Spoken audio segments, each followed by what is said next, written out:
on. Now, another batch of documents related to disgraced financier Jeffrey Epstein have been released, amounting to an extra 300 pages of material. Yesterday, Prince Andrew and Bill Clinton were among high-profile figures named in the US court papers. Let's find out more. Newsweek's chief royal correspondent Jack Royston is here. Jack, good morning. Good morning. When it comes to Prince Andrew, I think that the challenge with this is we haven't actually learned anything really new, have we?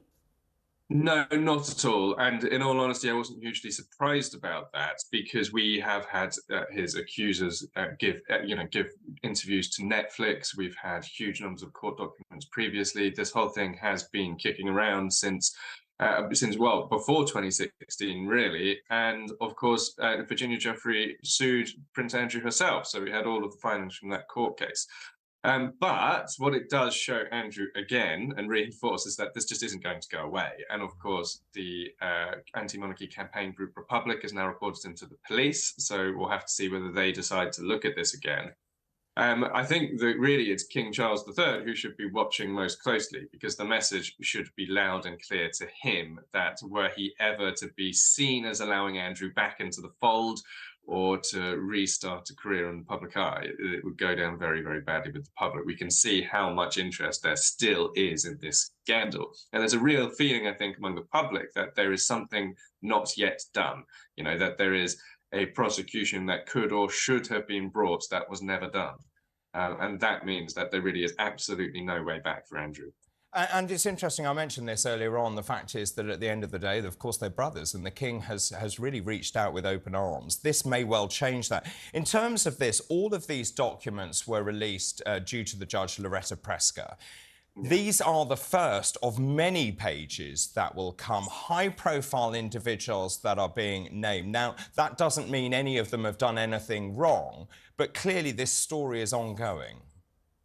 Yes, absolutely. And I think the real key thing to try to look out for when new documents come up is actually, I think it's unlikely there'll be completely new allegations against names we've never heard before. But what there might be is little bits of detail here and there that challenge or undermine or disprove some of the things that some of these public figures have said. So, for example, Andrew was on record saying why he went to visit Epstein in 2010, at the tail end of 2010, and he says it was to break up the friendship in person because he was too honourable to do it over the phone. So if there was some staff member who had given a slightly different account of that or something in that sort of ballpark, that would be very interesting to see. But I mean, what we've got to remember is that the women who have taken part in these court cases, many of them have been interviewed by Netflix. So we do, broadly speaking, know what they have to say already. For Prince Andrew, he just had a mini attempt at rehabilitation in terms of the public's view over Christmas. How's he going to respond to this? Is it just going to be silence from the palace, do you think? It's going to be silence from the palace, but I mean, you really have to ask questions about why he was allowed to do that walkabout over Christmas, talking to members of the public, shaking hands. People go down to Sandringham with their kids. Is it appropriate for him to be doing these kind of things? Christmas is one of those classic examples of a situation that is ostensibly a private family celebration of Christmas. It's a private family trip to church. And this is, it's not just what the royals have always done, it's what Prince Andrew has always done, go to Sandringham. But needless to say, it is also walking onto a public stage because the media are invited by the Palace Press Office to cover the walk to Christmas as a media event. The public are welcomed into Sandringham to kind of look out for the royal family. So it's not straightforwardly purely a private event.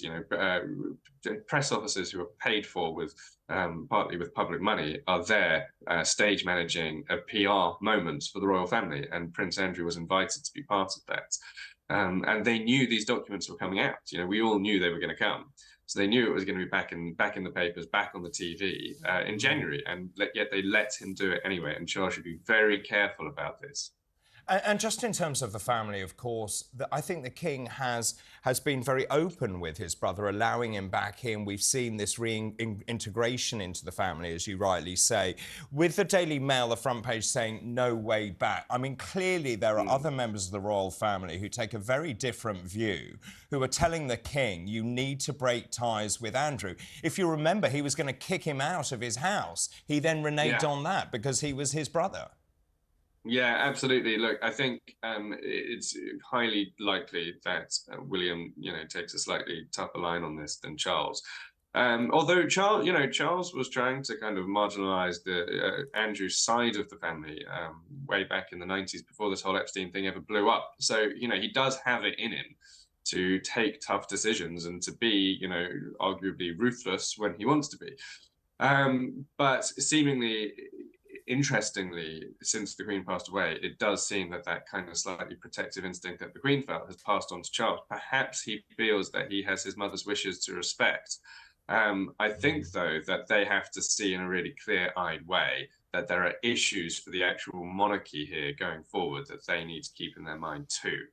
Could this be the worst it gets for Prince Andrew? I mean, if he doesn't go to the US, it's unlikely that he'll face legal questioning. We're hearing that reported this morning. Republican, as much as they asked the Met Police to issue some kind of criminal investigation, but the Met have previously declined to do that, and nothing significantly new has come out to maybe, restart that process. So could he sit back and just wait for this to blow over? Because, as we've said, there's no sort of new zinger that we can also get our teeth into. We know the same facts than we did before these papers came out. Yeah, look, even if you went to America, the FBI in America have never launched a prosecution against an associate or client, Jeffrey Epstein. The prosecutions have all been, it's been Epstein himself and Ghislaine Maxwell, and they may well continue to look at other people who were within Epstein's inner circle and inner sanctum and worked for him.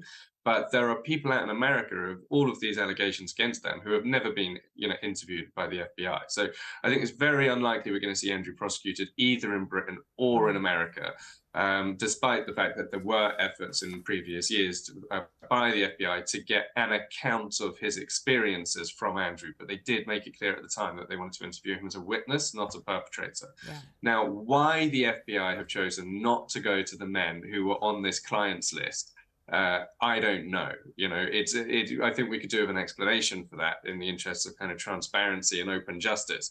But I think it's exceptionally unlikely that Andrew is going to be criminally prosecuted, because if there was a basis for criminally prosecuting Andrew, then what about all the other names on that list?